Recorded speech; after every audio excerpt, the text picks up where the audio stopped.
परम प्रेममय श्री श्री ठाकुर अनुकूल चंद्र श्रीमुख निश्रुत पवित्र नारी नीति ग्रंथ पाठ।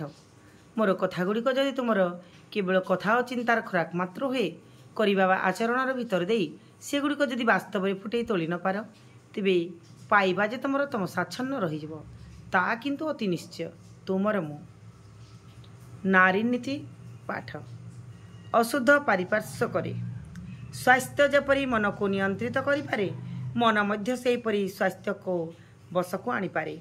तुमर मन जेते शुद्ध सुस्थ और सबल रहिबो तुमर स्वास्थ्य मध्य अनेकांशरे ताहार अनुसरण करिबो। आउ एही स्वास्थ्य लाभ करने को गले ही नजर रखा हेबो तुमर परिपार्श्वकर परिशुद्धता प्रति। अशुद्ध परिपार्श्विक स्वास्थ्य और मन को जेते बिगाड़ी दे पारे सेपरी अन्य किछि खूब कम ही अछि।